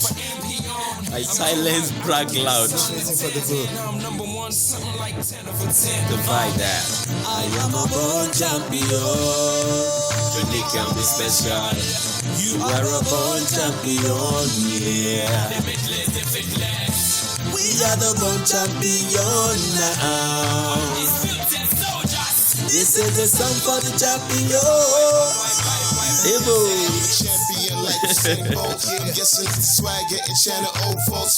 Camera on my face, straight down. I'm an issue. GQ issue, love me. It's beautiful to have a record like that. And well done for giving us something. A record like that. Champion. Thank you, champion. Did it look like it was something, like when it started working, did you, like in that moment when it just started doing its thing locally, people were connecting with the sound, did it look like it, like something that would go beyond the moment? Oh, I was telling Morgan and some of, I think we were all in the car coming from the radio yesterday, and we drove past the club where I heard it for the first time. I can't remember the name. It's on that Zenith, that one club on that Zenith Bank Road back in the day. I can't remember, Laolu or something. That's the owner of the club. So I got to the club that day. I think it was the same day the song came out. We didn't release it. It was launched on the radio by DJ Humility. We were on our way to some meeting or something, and we were on the road. And we heard it on the radio. Instantly, we called him, started raking, screaming like, no, you don't even have the final version, blah, blah, blah. And that's how it went. It was like, no verse. That day we would do listening party, now everybody carry him. I know me then launch him before me. That's how Champion came out. And I got to the club that day. Rumors is in... I can't remember the name of this club. And everybody started saying, congratulations, Pype. Congratulations, Pype. Yeah. So that's when I knew, like, then. That this Rehab. Was Rehab, yeah. Yes, it was Rehab in that Belvedere little corner in the back. Yeah. And everybody in the industry, it wasn't like a business. It was like the industry room in the back by the pool. Yeah. And I just brought a mic. I started singing and I got to the chorus. That same day, I knew that I probably won't sing the chorus ever. You understand? I get you. It was awesome. Yeah, thank you. Champion. What did a song like that do for you at that point? It broke chains. In what way? Mentally, not financially. Okay. Yeah, that, it's the same feeling a normal music lover gets, relates to somebody's story. You understand? Like, when I hear some big artists, like, remember when John Lennon said, Imagine a world where there is no border, no embassy or anything. Yeah. And me, he was coming from peace point of view. But because of hardship in Nigeria, I mean, I did forget to hear this song. And I'm like, I come out of Yankee, I'm lost in London, I'm in Canada. Yeah. Then I didn't even know I would sing when I love song like that. Yeah. And it made me feel like, somebody from that part of the world could actually have that same feeling. Irrespective of what drove him to that conclusion, I associate myself with that. You understand? And the mental barrier it broke for me was that everybody wants to be celebrated. Yeah. Everybody is a king in their own little way. No matter how small, the guy that comes on the street that sweeps it before we wake up and make your city look like the best city in the world, while some people are driving to work in the morning looking down on him. You know, like different things. People like that are different champions in their own different parastatals or life. So champion made me believe. I was singing to myself too, not like, it wasn't like I have made it and I was so proud of my success that I was telling anybody. I was talking to myself too, like, you are a champion. Man, champion, we go say only our champion. He say champion. So it was also, there was an element of self-talk about it. Yes, I was talking to this self-acclamation, self-affirmation, This was your personal affirmation. Yeah, just like blessed and ready. Yeah. Just like I'm a victorious man. Yeah. Instead of me to look on myself and be like, you've been a total failure. God Almighty will carry you out one day. I'm a victorious man. When we were recording Champion, I got to a part, I was saying like, I used to this and used to that. My manager was like, fuck that, used to. You are champion minds occupy the front line. Wave out the mediocres, then bye-bye. Pype nautically, the virus is spreading worldwide. Every lame bashman must go about quiet. Me no know about you. Me shine true light. We eliminated every parasite from me. I see 1,000 of them for side by side. Got me cham smile, color me tell them subside. God, when I dey hear those words, I dey look say, me in 2008, I dey talk say, my tears subside. Where you understand, like choice of words, wordplay, and all of those things. The song, to me, it sounded like the first few weeks I was listening to somebody advising me. Yeah. Yeah. That's right. Well, it had this heavy effect on everyone. Like people could think better for themselves. People could give themselves a reason to go on. People can embody those words and become and try to aspire, at least in some part, to be the best version of themselves. They would take the day as it comes, seize the day, all of that. It was such a banger. Thank you. Cross-generational banger. Thank you. That was my payment for it. That was the old money that I made from it. The fact that it just gives me so much joy. And I said, these people like this one. I said, and they were calling me to go perform it just to sing Champion for a show. You travel, go sing. I am around 12 in the morning or 10 in the morning at some random event that you won't even know that something is happening. Like, Champion broke a lot of barriers. It gave me a sense of belonging when it comes to my music, the love I have for music. Music loved me back with Champion. Yeah. It was like, reciprocal vibe from music and all of the plenty poems that I sit in the corner and write all these years, not knowing if I will become an author or a poet or somebody that draws something I used to draw. Thought maybe I would just draw things and just put these awesome words for underarm and just sell them,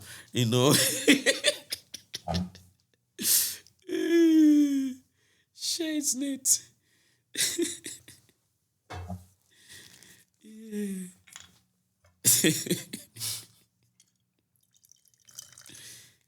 And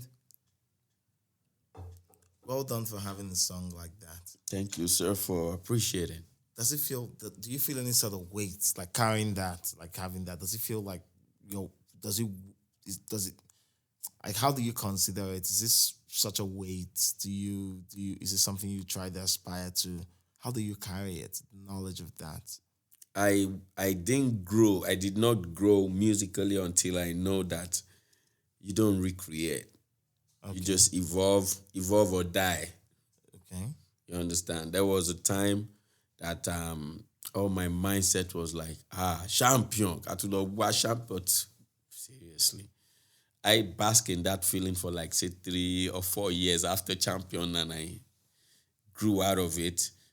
It got to a point where I feel funny when I walk in the club and the DJ start playing champion.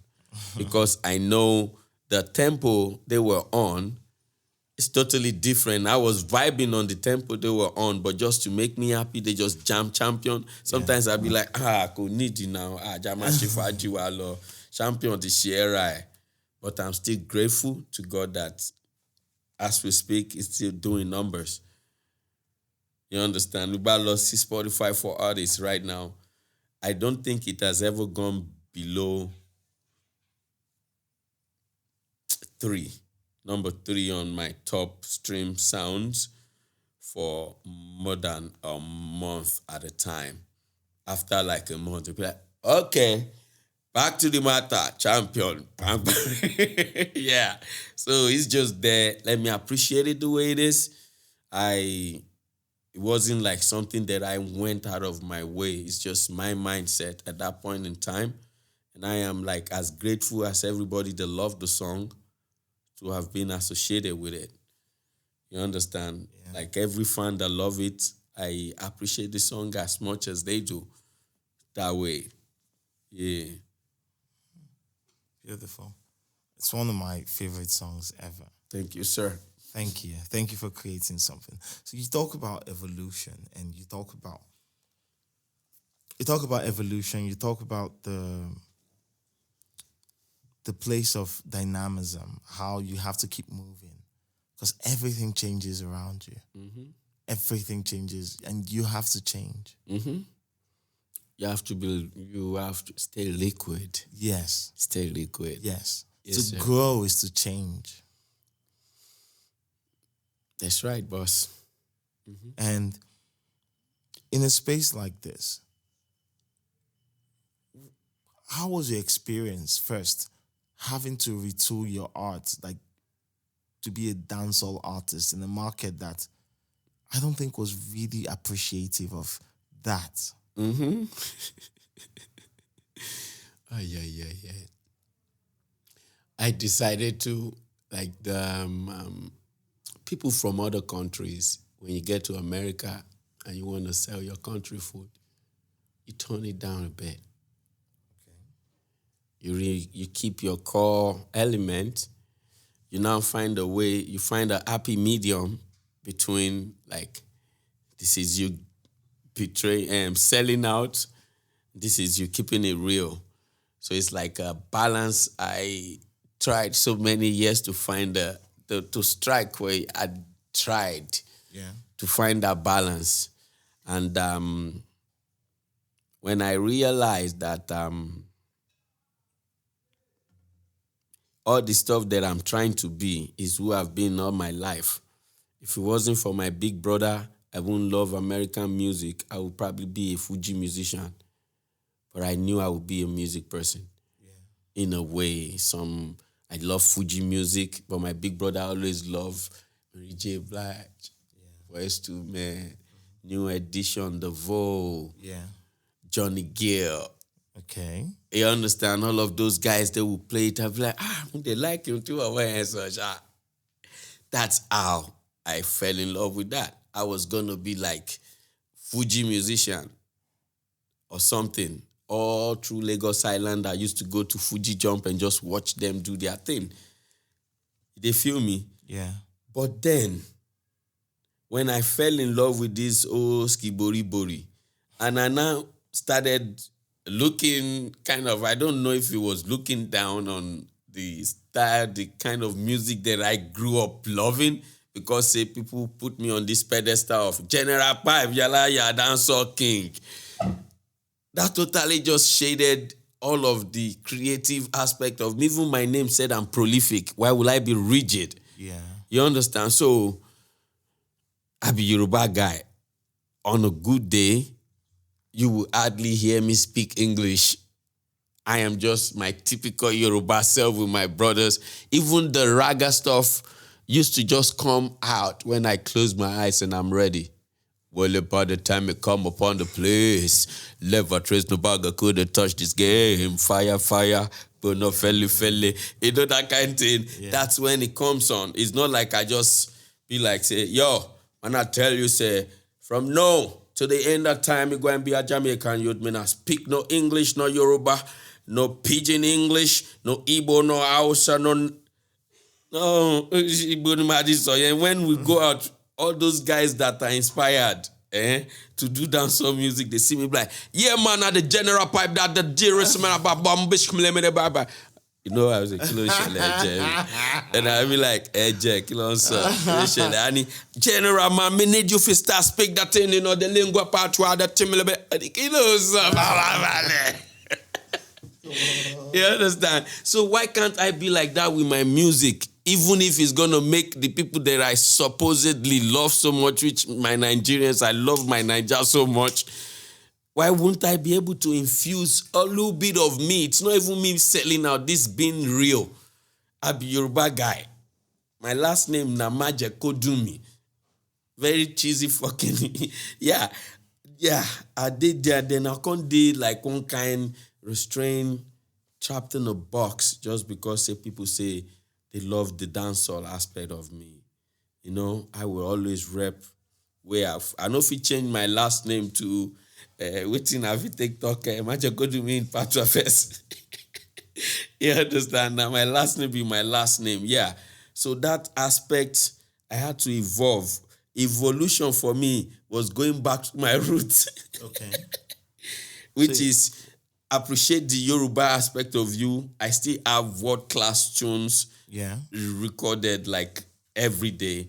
And if I have songs that will resonate better with my people, if they need me to give a little bit of sense of belonging, that a ball. Yeah. You understand? Yeah. Let me be able to just wake up in the morning and feel that same joy of you trying to tell me that Asure Kete Konigba, say person where they run too fast, you know, go run past house. Yeah.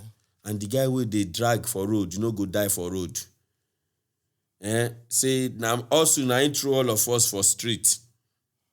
Now money make you far away from home. Yeah. Right? True. Because the money they chase you now, some people quickly make them before you. True. But because you know quickly make them, no me say go die for the hustle without even getting your own. That's what that Clear Road song that is going to be out soon is about. First, I believe will be the first song ever that people get to really hear me speak my Yoruba language. I saw how surprised they were when they found out that I was Yoruba on Jobless's podcast. It was like, for real, Yoruba boy, Ibrahim, Ajakodumi. Yeah. So that's evolution for me. It's either I stay stubborn and be like that alone. Even gives me joy that I get to do stuff that my mom and dad can be like, I'm a little sorry, than for my dad to just be like, Pype niye, omo mi ni, Jamaica ni ma da lohun, Jamaica lo man so. Yeah. So that's evolution for me. Finding yourself, my root, appreciating who you are. Yeah. Know the basic truth. The basic truth is what made those dinosaurs choose to turn to crocodile or die. True. Yeah. But it sucks though that the direct descendant of the dinosaur is the chicken. Benny. Suck biti bawo niyen. So you for like their daddy today around me they shop us. I like the equation the way they like this. I'll be so disappointed as an ancestor to see my my offspring or my descendant as chicken nugget. Chicken nugget, we then turn to dinosaur. Dinosaur. Ah! It's an irony. Dinosaur chicken nugget. So only me and Morgan, well, BJ, could know this dinosaur chicken nugget. Where we say, yes, I still cook it the last day where I get on the plane. I still microwave the few for my boys. Beautiful. They now make those dinosaur and chicken nugget in shapes of dinosaurs. No way. They're just taking the piss now. Not just to make them cool for kids, but for some way where I know you both to do research. And Lucy, okay, dinosaur. And like evolve the chicken, I'm a giant pan. And spending time over there, doing the work that you've done, being exposed to like the highest levels of storytelling, the highest levels of showbiz. In what way has it influenced how you approach your business now? That was very simple. I don't make excuses anymore. Okay. Like say you have an interview around 7 and you decided to go to bed around 3 and you make excuses the next day and be like, how to Remina, she want to postpone interview. Yani. That one can't happen again because I know that whether you want to use your head and your finger or your yansh to crawl to film set the next day, no matter how tired you are, you get there 5 minutes late on set, you're just dragging yourself through unnecessary caca. True. You understand? So if I could spend 12 hours a day for another person's job, where I only see my boys like bedtime because I get out of the house before they even wake up. So when I come back home, they're getting ready for bedtime. Yeah? I just come in and I just be like, oh, let me help with the bath time. Then we read stories. Every day we read stories. It's even last night I was here. He was reading the bedtime stories. I participated virtually. Cut the whole story short, the fact that I could put 12 hours in every day for another man's dream, and I saw how much we could achieve. I came back to Nigeria January. I spent 28 days. I left with about 18 new tracks.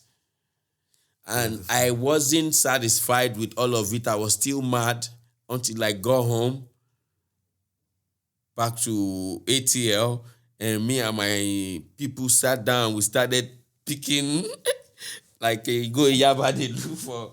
They say, this is great sound. They can say, not true, I work small. I wasn't satisfied with it. Yeah. That's not the drive of that movie, people, because no matter how great these guys do this work rich, some guy can just wake up the next day and just poop on it. Yes, no. Just say, this is. I don't want that. Take it off. Take that off. Yank that light off. I don't like it. It looks horrible. I mean, I told you I need it right.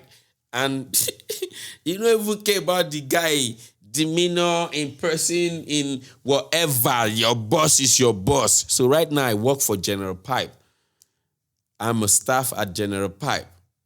That's what's the exposure of out there. That's the perspective is been able to make me see myself from. I don't look at myself as, I don't think I would ever allow myself to look at myself as the musician. I'm a staff at General Pype, and this is what is required to get it done. And this is what we're going to do. Just like the manager, the PR people, I am no different. I don't have a stronger office. I even consider myself as the scapegoat that will now go in front of everybody and grab the microphone.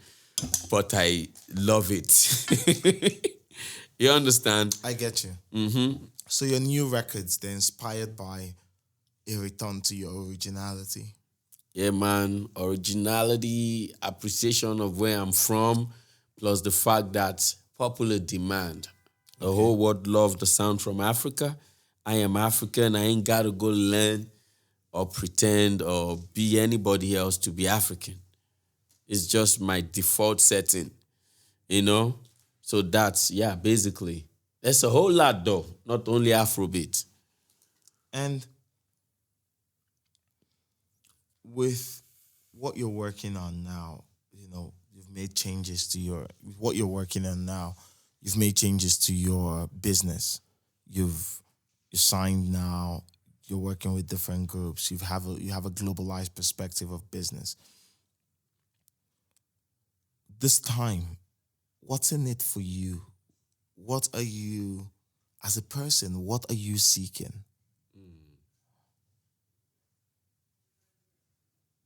That's a very, very, very awesome one, And I asked myself that.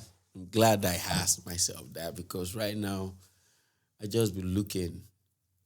When we got to Channel All, 2009, 10, and they said the most gifted reggae dancehall in Africa. You know what I said to myself? What'd you say? I was like, Timbaku emotive for Philly. In my mind, I was like, if this is the last day on this planet, I've done a great job. You understand? Yeah. But what's in for me right now is the ability to look at my boys in the face and tell them that all of this hiccups you're having with your journey in life is just what it is, a hiccup. Okay. Don't give up on your dream. Don't give up on your plan and your ambitions. Put everything on it. You understand? Because I told you earlier that my kid and his friends would just call me out about my music. I want to be able to tell them that, you can always get back up no matter whatever. Yeah. Don't think you've heard the fat lady sing yet until you've heard the fat lady sing. Now we'll give up, 9 lose. Quitters don't win, winners don't quit. Even if I chill for a while, I didn't quit. I didn't give up. So I still stand up. And like a friend of mine said yesterday, it's a symbol of hope to a lot of people. They say, about Pype, we go soon all of the shit, we to take. Yes. But for me, my boys, importantly, my boys, I want them to know that you don't give up on your dream. You don't sell it for anything, nothing. At the end of the day, people that you think you're selling it for will be glad that you pushed. Yeah. People that you're about to give it up for, like my kid, I will probably give it up for my kid just to be sure that I have steady source of income and blah, blah, blah, that I am sure every week. But music business is more like a gamble, and don't give up. Don't give up, son. You can pick yourself up. Even Johnson, where they Bible plenty well, but one thing where I know say no Jones for Bible, they say, righteous falleth 7 times, he rise. He means 7-star general. I don't even want to do 7. I don't want to do 7. You understand? I don't want to fall 7 times. I pick myself up, do it. That's what's for me. The ability to pick myself up. Through the help of friends, family, alone. So it's a personal test for you, a test of character, a test of ability. Yes. A test of learning. And yes. It's also a bit of destiny, Yes, this is what you do best. Thank you, sir. And you've got to explore it. I think so. And I'm happy that you're doing this. Thank you, sir. I'm happy that you are coming in at the level that you're coming in, the structure now. You're trying to engage the space in the best possible way. Yes, sir. Shout out to Cash Boy and the guys there. Blessings to all of them. And you have a unique perspective about the business, knowing that you've seen how it was before and you're experiencing how it is now. How much tools we have, how you can hack the game. There are formulas to things now. Benny. So I like that about you. It's growth. Yes, sir. That's how you can quantify and qualify all of this. It's growth. You've grown on the personal end. You're a father to your kids. You're a provider. Benny. You have a lady. And you found a way to come back to your dream after taking care of responsibilities also. Hello, I don't believe what I said. Yes. Hello. See, it's not easy being a family man. See, I'm at that stage of my life where people are demanding that, where the world is demanding that I create a family. Joey, I need a grandchild. Well, It go happen. why do you want a grandchild so early? No, that's me. You said Okay, people, yes, that's me. See, A person, I'm beauty. yes, that's what the world is telling me now. I need a grandchild. Yes, now. And in my head, I'm like, I have to love Afrobeats Intelligence less to be able to do this. Don't please. So I told one of the biggest Nigerian artists right now. He came in crying. So you know what I told that guy that day? I was like, tell me how many musicians you know in the world that ruined their career. I mean, the day I saw my son made me realize that I wasn't the most important guy in the room again. Yeah. I live and I work for somebody else. You understand? That somebody else's well-being can actually ruin my day. You understand? I didn't know that before because somebody else can just have a headache now and be like, I'm sincerely sorry for you. But if your child is sick or hungry, it hurts you on a different level. Like it's very traumatic. Like it hurts. It leaves a mark. And it's your responsibility. No, this person came into the world without knowing how to burp. You started from even helping this human being burp. Mm-hmm. You help them burp when they just come. Mm-hmm. Without their gassiness and all that. And the frustration, if anything is right, it is you they will be happy with. If anything is wrong, you are the cause. Yeah. So all that thing changed me. But that is not a journey they force anybody into in this life because, it only happens for you. It doesn't happen to you. Kids don't happen to people. It just happens for you. And it's always a great thing whenever you're ready. Whenever God grants, whenever the universe directs the jupasticulin your way before you skibori and oh my. So do you think there's such a thing as grace in this business? And in what way does this grace manifest itself? They see in what way? Tell me. I want to know. See okay. Me. I look at you and I see success. I look at you and I see advancement. But grace day too. In what way does it manifest? What would you attribute to grace in this journey? The fact that I didn't I've gotten to a point in life that the source of the word we call grace is now a foreign thing to me. But grace in the truth form of it, in the truest form of it. Yes. I think the universe has been awesome. Now, I've seen a whole lot of unmerited favors. See me, I even thought at some point that if it wasn't for grace, I would have been so massive that I would have ran myself down. But somehow you found a way. Yes, I feel like it's a blessing that I've been quiet all this while. I feel like I've been in a stasis, in a good form.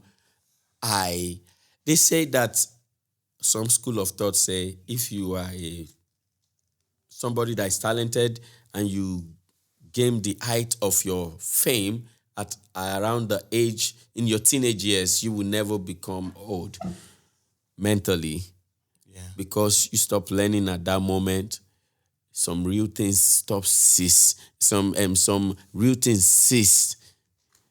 ceases to start happening to you in life.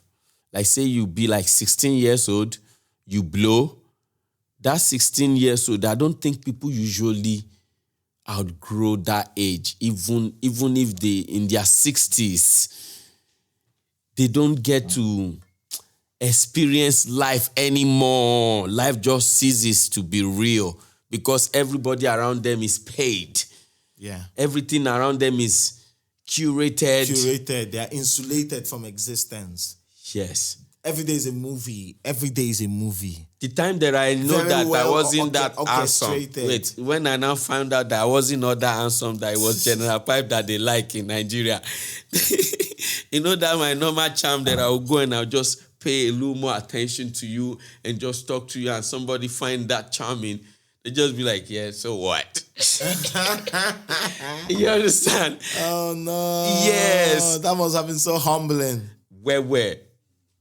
At some point, he started feeling so good that, see, General, and be like, yes, I hear you, General. Then he got to a point where he'd be like, it won't be bad to get a little bit of General. You know? Yeah. Then you start appreciating all the tiny details of life that you've taken for granted. You know, I dig grateful for every bit of my journey. I no go anywhere until this old journey where I go and come on Yeah. because now I have a whole lot. You can bring a lot to me. It's only so much, a very small truth you can bring to impress me again. Apart from just to be real. I've never been a proud guy, like arrogant or full of myself. I'm grateful for that. You know, that's grace. Back to where we're coming from. Yeah. It is the grace that I believe that planted people that I have in my life. That grace now make you look, say, Yeah. Pype, I can do that. I would like to talk to Pype. Pype, I got a lot of questions from him. Now, grace for my own mind. You be product of grace for you to be in entertainment in Nigeria for over a decade. Yes. I know. And it's something I hold dear to my heart. And seeing how far I have come and how much I have traveled. Yes, sir. There's a certain level of, I like to think, and this might be my ego speaking, but I like to think there's a certain level of divine design. Benny, I mean, even if I believe, say, you make your own future, I believe, say, sometimes your shortcuts to run away from it is the fastest way to get there. Yes. Uh-huh. Yes. Yes. The guy come to film set. We have pictures. He did on Black Panther set. He come meet me there to put the and even that day, it wasn't to come warn me alone, but his presence there is significant. Yeah. Yes, carry on, boss. I feel you. I understand it. Some things cannot be attributed to our effort. Bed. Some things just happen because it's us. Ogoni, unmerited favor. And this is not like you use a manual or everything. You just the push. Yes, now. JJ just did there. That guy now. And 1 week before they sign up to In Destiny. Now In Destiny come meet her. But right now in the whole of the whole Nigerian industry, that guy where they talk, I don't want to mention him. But a week to sign out to, like, say, me can go line up to queue for in life. Mm-hmm. God Almighty just send person come just say, "Wah, what should be remiss is orin o, sign yeah."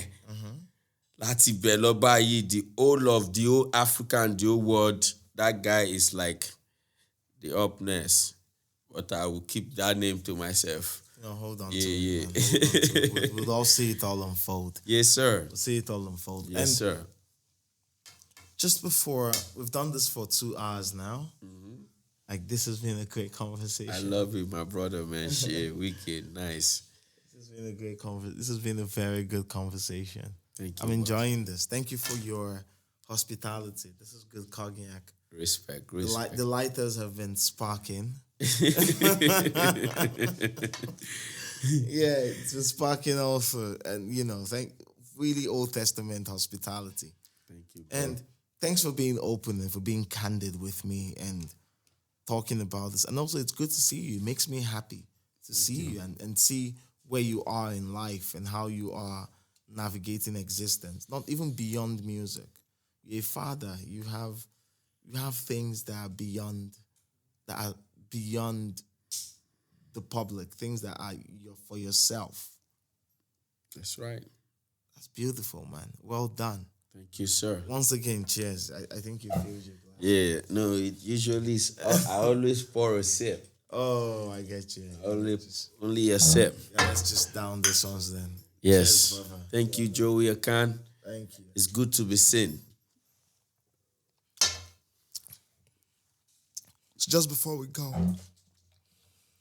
this is good. Just before we go, Yes, sir. what are we expecting in November? November.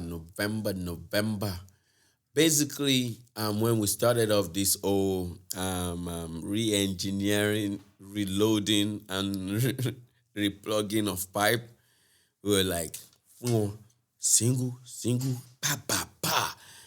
EP November, December. But we still have a whole lot of songs that are just backed up, lined up to come out right now. So November is still going to be enough big things. We might be on our way back to Nigeria then to throw like Obalende party. Yeah. Like we're going to have like a mini festival in our hood. Free show. Basically free. That's the only thing that will make it worth the while for me. That all my day ones from Obalende that were actually fighting for real in that champion video, and people thought it was like acting. They were actually fighting for real. For real? Yeah, people were like, kill on share, Wow. Everything was in the video and it was real. And these were like people that I would die for. I want them to have that experience if I'm ever I want them to be looking at anywhere we ever go to, or stadium, festivals, Europe, wherever. I want them to know that it all started from here. Yeah. I want them to know that, I want them to have a sense of belonging. Yeah, that's the same thing. I want them to know that I love them. I want them to know, say, forever in boss. Yeah, that's it. And I was going to ask you, but somehow time has flown. Like, I've been having so much fun. Time has flown. Obalende, what does and what did it mean to you? How was Obalende to you? And how critical, or how crucial rather was it to your growth and your formation? I don't know. Obalende. Without Obalende, I don't know what I would be though. As in, that part of my brain that will recognize boundaries or the limit of what somebody could aspire to be. That one got blown away in Obalende because I went to school with sons of senators. Yeah. All of those big who that put their kids in Nigerian school will be in St. Gregory's College. Yeah. And love for music, friends, all of my formative years, Obalende, that's where everything started. That's where I had my first 100 fans. Yeah, they would gather themselves left and right. Any human being, even somebody that I knew in my heart killed me in a freestyle battle. That person is not good enough for Obalende boys. What's up, friend? In my heart, that guy don't beat me lyrically, naked me. But the Obalende boys would be like, no. If I just be like, Okiri lomo lati ile, Akure lomo. That's enough. Wow. So Obalende is everything. Obalende gave me the wings. I've been flying on the wings of the love of Obalende. Obalende showed me all my life. the OT from Obalende, when I moved to Aja, it gave me room. The fact that I've been in Obalende, there's nothing Aja or Ikota could bring that Obalende has not planted inside of me to be ready for. Yeah. You understand? I understand you. Yeah. So Obalende is my world. And at the end of this, final question, just it's been such a beautiful story. Yes, sir. I think about one of the reasons why I also accepted to do this. One of the reasons why I even accepted to do this was, for me as a person, I have been in this industry for a while. And being someone who has loved music, being someone who has followed the art, I don't care about the celebrity of it. I just care about the art and the humanity that powers it. I've seen people like go through like really personal things that have shaped not just their understanding of life, but their understanding of how to approach the business of the art. And so that's why when I explore, I talk about your talent, I also talk about your humanity. Yes, sir. Because both, they intersect on many occasions. I can't tear it up. I can't. I go to shows and I stand out there because they won't let my friend from the hood enter the show. And me say we stand outside there with them. Oh, they just correct me. I want me to It is what it is. It is what it is. It's a system. It's a system that constantly pushes us and tests us every day. Every day. Yes, sir. But I'm happy to see you. And I'm happy to have had this conversation with you. Happy to see you. Happy to be safe. Yes, sir. God bless you. Goodbye, guys.